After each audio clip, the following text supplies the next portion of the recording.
I didn't save the first $100,000. I leveraged other people's money. So Mm, that's one of the common misconceptions. And that's one of the things that keep people from getting started at all or waiting forever to get started because you feel like you have to come up with all that money by yourself. You can leverage business credit and get anywhere, even with a brand new LLC, anywhere between $40,000 and $100,000 to go ahead and get started for down payments, things like that. You can leverage hard money lenders. Some, if you have really good credit, a little bit of experience, they'll fund the whole thing 100%. But on average, they're giving you 75% of purchase and 100% of construction. There's so many ways to get the money. And this is what wealthy people do. When these business owners are buying whatever companies, I don't care if it's Amazon, Netflix, or something smaller like a mom and pop shop that you never heard of, they're either raising capital or getting debt. I know debt's a dirty word, right? Certainly in my household growing up, it was a dirty word. Debt is bad. If you have 0% interest, it's free money. But let's say you get a business line of credit and it's at 7%. You can get $100,000 business line of credit at 7% and it costs you about $700 a month, right?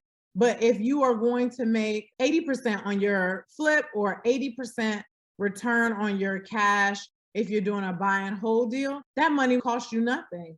Versus if you did not take that line of credit and didn't have the money at all to do the deal, you would have nothing. So it's better to have 93% and you're giving up that 7% than to have zero of nothing because you didn't have the money to do it at all. so obviously at this point, you are an expert in real estate investing. Not everyone listening or watching the show has the experience that you have and are able to tell really, hey, if I purchase this property, put this much money in, this is what I can expect my return to be. What are some of the ways that people who are just getting started Mhm. can analyze deals? So it depends on the strategy that you're going to use and how you're going to fund your deal. And that's a whole class. So I'm going to try to keep it as simple and easy to understand as possible. So, one of the cheapest options for funding is an FHA loan.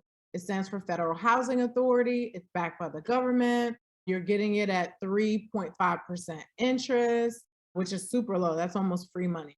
And everybody gets one. So, I would encourage everyone to use their one. I love multifamily. I'm a multifamily investor. I almost never buy singles anymore. And so with the FHA loan, you can get up to a 4 unit building with that money. So if you can get a 4 unit, and they do require you to live in there for a year, if you're single or you have a nimble family that can be moved, I would say go with that all day long.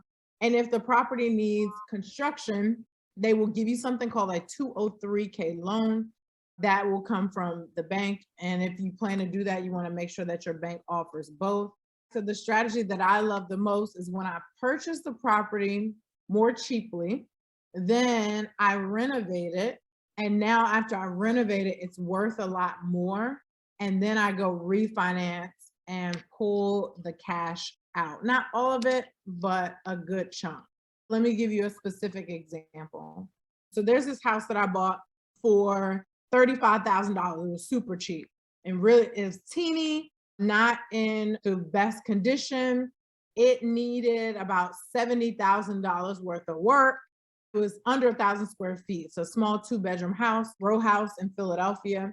And I put about $70,000 into it. And so now I'm all in at $100,000. At that point, I take it to the bank. And just so you know, I use hard money for this process to purchase and for the construction. Then I go to a more traditional bank and I say, hey, bank, I have this property, I added value to it. Let me get a loan, right? They say, okay. They send an appraiser out. The appraiser appraises property for $212,000. Now, mind you, all it cost me was $100,000 and it wasn't even my money. So at that point, what I do is I decided to keep the property and not sell it, right? Even though it's worth $212,000, I wanted to keep it because once you sell it, you don't get the wealth building part of it. And we could talk about that. Everyone's talking about building wealth, but you can't build wealth flipping houses. You can make money, and which is great, but you can't build wealth. So what I did was I decided to keep the house. The bank is willing to give me 75% of the value of the property. So that came out to about 165 or so. So I was able to pay back the hard money lender $100,000. then I was able to keep the rest for myself. So I got paid to pick up this rental property.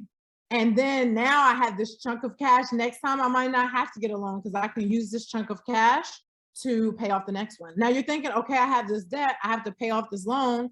Yeah, your tenants pay it off. When they pay their rent and you pay your mortgage, they are paying off the debt on the property, and you are able to get your monthly cash flow. So you're able to get that cash out up front.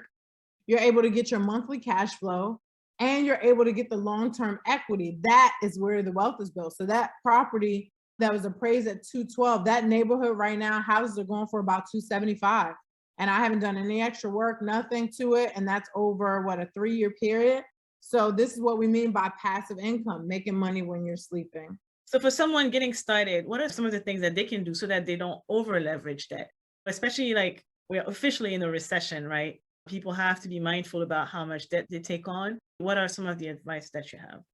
So one, you have to know how to run your numbers. That's the main thing, right? It doesn't matter if we're in a recession. As a matter of fact, the recession is one of the best times to get started and build wealth.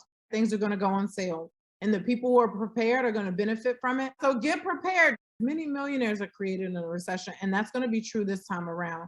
So you have to know your numbers. You can get good deals whether the market's up or down. You just have to know your numbers. So one simple formula is what I call the 65% rule. You want to make sure that your purchase and your renovation costs stay under 65%. This is going to ensure that you are not over leveraged, because we know the banks will on average give us 75% of the value of the property when we go to get a loan with them. So if we stay under 65%, we know that we're going to get all of our money back from the bank, plus we are going to have some room there to cover those closing costs, holding costs, things like that. So you just have to know your numbers, and then make sure your debt is always making money for you.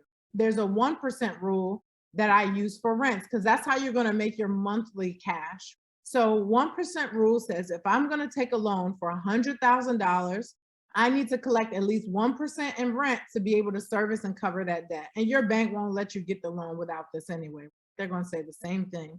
It's called debt service coverage. And really you want to be at like a 1.2 or 1.4.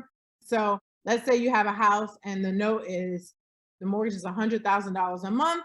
You want to get about $1,200, a minimum of $1,000, but you'll have more cash flow if you have $1,200 or $1,400. And that's how you can protect yourself and know that you're going to be making money on any debt that you do take on.